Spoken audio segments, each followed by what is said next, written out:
자, 반갑습니다. 오늘은 부부의 마음의 치유의 코칭에 대해서 공부하겠습니다. 우리 교재, 같은 교재, 똑똑 나 이제 결혼해도 될까요? 82페이지부터 시작되겠습니다. 자, 먼저 거절감을 치유하는 부부가 되어야 한다 하는 이런 주제로 우리가 같이 공부하기로 합니다. 우리가 인생을 살아가면서 우리의 삶 가운데는 많은 상처가 있죠. 그래서 그 상처로 인해서 어려움을 당합니다. 그 상처는 대개 어린 시절부터 형성이 되게 되는데, 그 상처는 대개 부모님에게서 또는 형제자매에게서 또는 친구에게서, 주변에 가까운 사람들에게서 상처를 받습니다.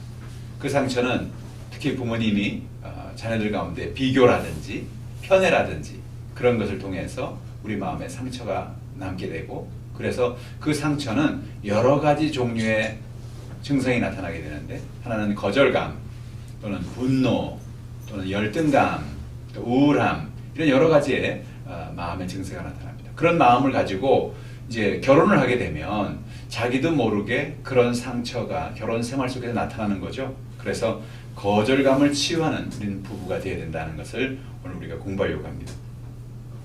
배우자의 마음속에 상한 마음이 존재한다는 것을 우리는 알아야 됩니다. 누구든지 마음에 상처가 없는 사람이 거의 없어요. 그래서 어떤 종류의 상처가 있든지 그 상한 마음을 치유할 때 비로소 부부생활이 평안하고 기쁨이 넘치는 그런 부부생활이 될 수 있다는 것이죠.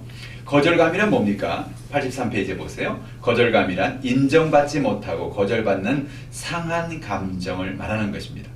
사람들이 상한 감정 중에서 가장 큰 영향을 미치는 것이 거절감이라고 할 수 있어요. 어려서부터 주변의 사람들로부터 인정받지 못하고 거절당하고 살아갈 때 사람들의 마음속에는 거절감이 생긴다는 겁니다.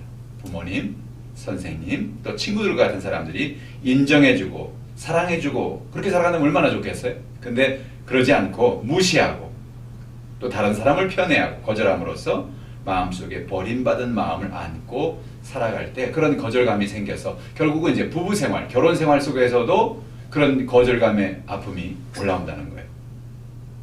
대부분의 사람들은 어렸을 때 받은 거절감을 자기의 마음의 방에 깊이 넣어두고 문을 단단히 걸어 잠궈둡니다. 그리고 그것이 없었던 것처럼 잊어버리려고 애를 쓰지요. 그런데 결혼을 하고 나서 허니문의 시간이 점점 지나고 난 다음에 배우자에게서도 어떤 순간 내가 옛날에 경험했던 그런 거절감을 경험하게 되는 것입니다. 배우자의 말에서 어린 시절에 받았던 거절감의 상처가 드러나는 거예요. 배우자가 한 말을 듣고 섭섭한 마음이 생기고 자기도 모르게 옛날에 감추어뒀던 그 거절감의 방문이 열리면서 마음속에 거절감의 감정이 솟구쳐 올라오는 것입니다. 그래서 막 화를 내고 싸우고 뭐 그런 경우가 생기죠. 그런데 나중에 뒤돌아보면 그렇게 화를 낼 일이 아닌데 왜 이렇게 내가 화를 냈지? 부부간에 그런 얘기를 할 때가 있어요. 왜 그렇습니까? 자기 자신의 마음속에 거절감이 튀어나와서 그런 상한 마음이 나타나게 된 것이죠. 우린 치유되지 않는 거절감이 우리 가정에 큰 상처를 만든다는 사실을 알아야 됩니다. 한 가정의 이야기를 제가 거기 써놨는데요. 남편은 평소에 말수도 많지 않고 조용한 성격의 사람이었습니다. 그런데 언제부터인지 직장에서 관계에 어려움이 생기면서 술을 먹고 귀가하는 날이 잦아졌어요. 술만 먹고 들어오면 남편은 막 집안 물건을 부수고 아내를 때리는 그런 폭군으로 돌변하고 맙니다.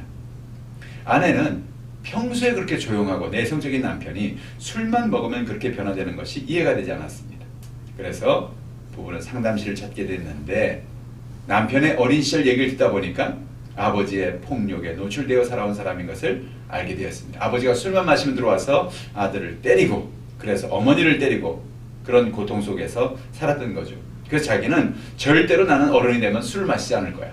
그런 내적인 맹세를 했는데 이제 사업이 어려워지고 힘들어지다 보니 자기도 모르게 이제 술을 마시게 되고 자기도 아버지와 똑같은 그런 삶을 사는 사람이 되었다는 거죠. 어린 시절에 받은 거절감이 그렇게 무서운 거예요. 그래서 치유되지 않은 거절감이 가정에 이렇게 대대로 계속해서 뿌리를 내리는 것을 볼 수가 있는 것입니다. 어떻게 하면 좋을까요? 이런 이야기를 부부가 서로 고백하고 상한 마음을 치유하는 것이 중요합니다. 사람들은 상처가 있으면 상처를 감추려고 그래요. 상처가 마치 없는 것처럼 그렇게 하려고 그래요. 근데 감춘다고 해서 상처가 사라지는 게 아니거든요. 그래서 자기 상한 마음을 그대로 인정하고 자기 연약함을 그대로 인정하고 그리고 내가 이런 아픔이 있었습니다. 내가 이런 연약함이 있었습니다. 라고 말할 때 남편과 아내가 그 상한 마음을 품어줄 수가 있게 되는 거죠. 근데 여기서 하나 중요한 것은 이제 어떤 사람이 어떤 남편이나 아내가 내 상한 마음을 고백을 했어요. 그럼 여기서 그 듣는 배우자도 참 중요한 거예요.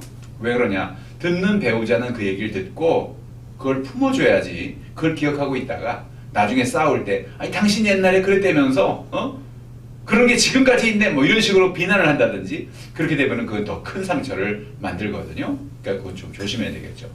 그래서 이렇게 마음을 열고 얘기했던 이런 것들은 보호해주고 또 그 연약한 부분을 품어줄 수 있는 그런 것이 돼야 되겠다. 그래서 우리가 상한 마음의 제일 첫 번째 시작하는 것이 거절감이라는 사실을 우리가 생각해보고 우리 마음속에 있는 상처, 상한 마음을 다 치유받고 또 고백하고 그래서 우리 마음속의 연약함을 치유받는 그런 삶을 살아야 됩니다. 사실은 우리가 어렸을 때 받은 상처는 그때는 힘이 없기 때문에 우리가 어떻게 할 수가 없는 거예요. 사실 요즘에 어떻습니까? 어른이 되고 난 다음에는 누가 내게 상처를 주면 싸울 수도 있죠. 그렇지 않다고 얘기할 수도 있죠. 그런데 왜 어렸을 때 받은 상처가 큰 아픔이 되냐면 그것은 내가 어렸을 때는 부모님이나 선생님이나 이런 분들이 나한테 뭐라고 말하면 거절하면 나는 말할 수 있는 힘이 없는 거죠. 그래서 그게 상처로 남는 것입니다. 그래서 그 모든 상한 마음이 부부간에 서로 대화를 통해서 치유가 될 수 있는 그런 계기가 되기를 바랍니다.